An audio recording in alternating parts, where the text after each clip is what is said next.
greatest drama, the memorable story of the great among us, written by you, the people.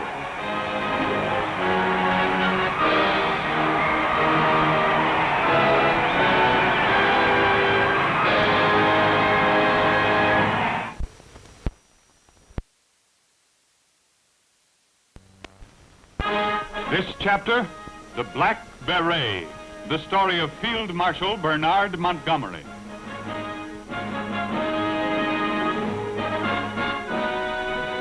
He was England's greatest general. Rows of medals attested to his victories. Yet in the beginning, it was freely predicted that he would fail as a soldier. Born in 1887, Bernard Montgomery started life in a strange setting for a future military hero.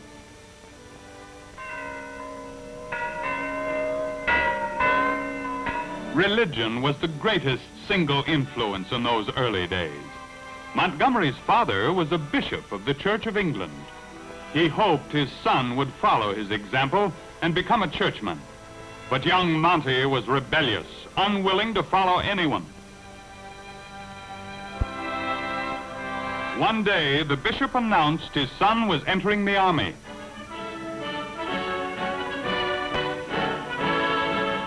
At Sandhurst Military School, young Monty was unpopular, too headstrong and sharp-tongued. Instructors said he'd fail in the regular service, and they were right for many years.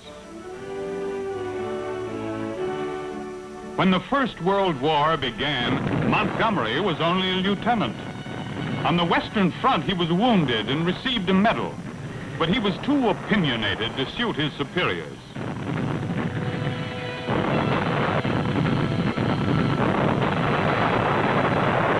Years passed. By the time of the Second World War, Monty was a general, but still unpopular because he believed in mechanized armies. The disaster of 1940 proved him right. The British retreated, utterly beaten, smashed by the German blitzkrieg. Their one chance at survival was evacuation at Dunkirk. Monty's division survived the retreat almost intact because he had trained it in blitzkrieg tactics. Now, away to England and safety. Coming ashore, Monty's men could thank their stubborn commander for their lives. But there was no time for rejoicing. A German invasion of England was expected at any moment.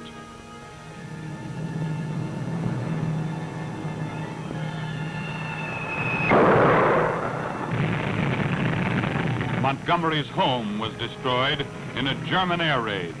His wife was dead, his young son orphaned. Suffering hardened Monty's resolve. Someday he would make Germany burn as England was burning now. Meanwhile, Winston Churchill had become Prime Minister and moved into the residence at number 10 Downing Street. He promoted Montgomery to command of the British 8th Army in Africa.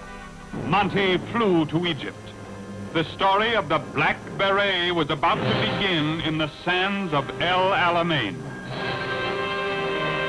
A soldier had lent Monty the beret.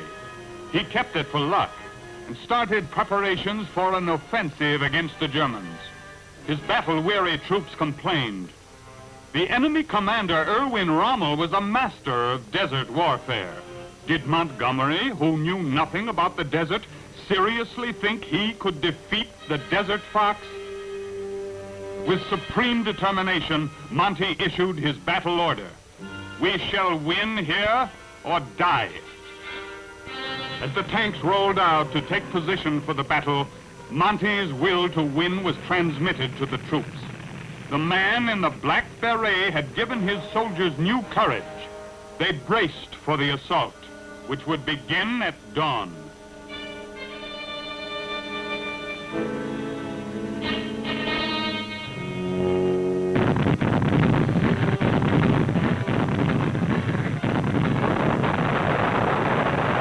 On the outcome of this battle hung the fate of Egypt and Montgomery's military future. It developed according to Monty's battle plan. Across the desert raced the British in pursuit of Rommel and the fleeing Germans.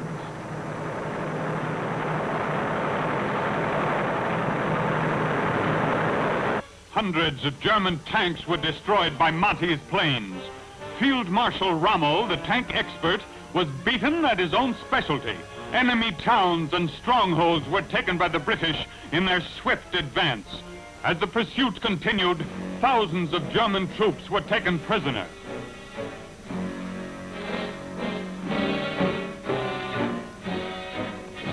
The German generals held a war council. They had been driven 1,400 miles from Egypt to Tripoli. Admitting defeat, Field Marshal Rommel decided to return to Germany. Montgomery was everywhere as the offensive roared toward its climax in tanks and planes, permitting the enemy no respite.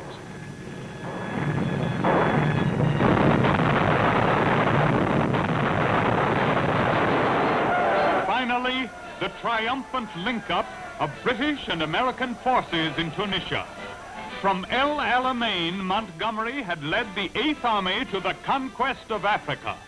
The man in the Black Beret had won Britain's first decisive victory of the war. He was world famous.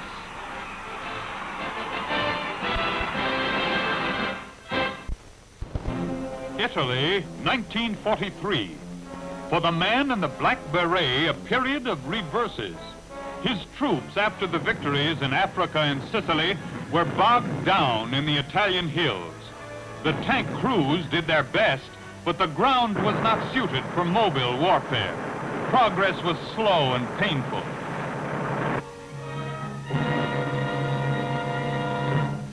Then, for Monty and his soldiers, came a day of parting. The man in the Black Beret had been summoned to England. He spoke briefly, concealing deep emotion.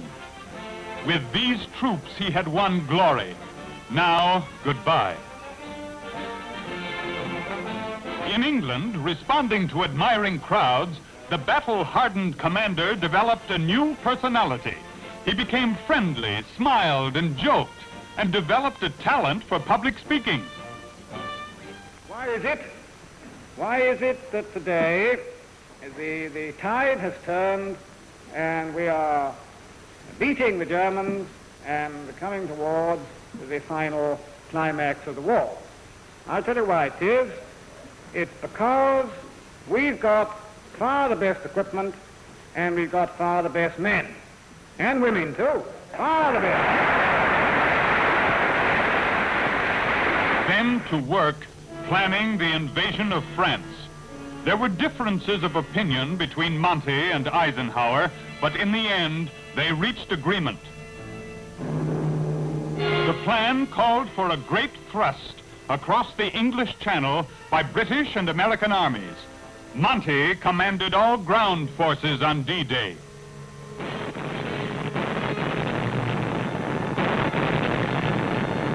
The invaders reached the Normandy beaches under the protective guns of a great armada of warships.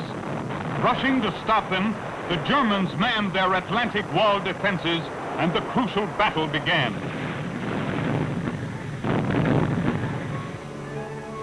Soon Eisenhower and Montgomery received news that the beachheads were firmly established. Monty started for shore, where the soldiers would be heartened by the sight of that lucky Black Beret. The German commander was Erwin Rommel. This was his chance to avenge the defeat in Africa. But Rommel was fated to be destroyed by Montgomery. He was killed, and over his grave swept the tide of battle.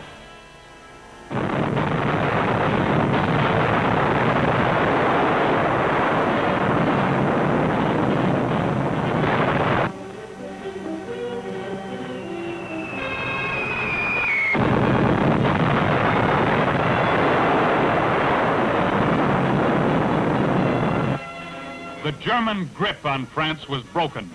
Germany's best troops surrendered. To them, the Black Beret had become an omen of defeat. It was clear, even to the enemy, that the end of the war was not far off.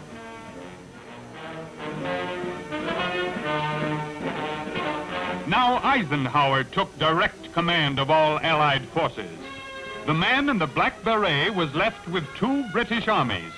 The last big push began. From every direction, armored spearheads stabbed toward the heart of Germany. Monty's tanks rolled into Germany from the north. It was the enemy's turn to taste the horrors of war.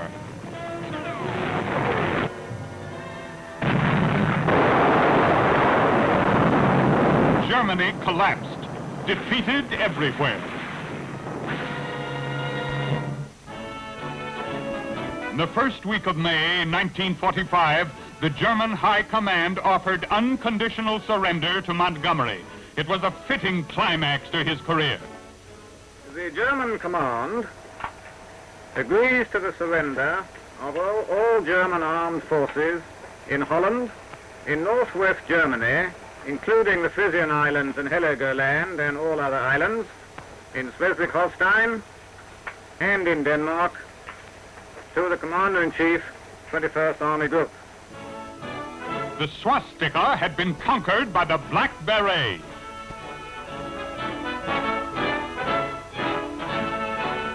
From England came King George to thank Montgomery for his share in the triumph. The minister's son, the early failure, had become England's greatest field marshal. He had given England a new symbol of victory, the Black Beret.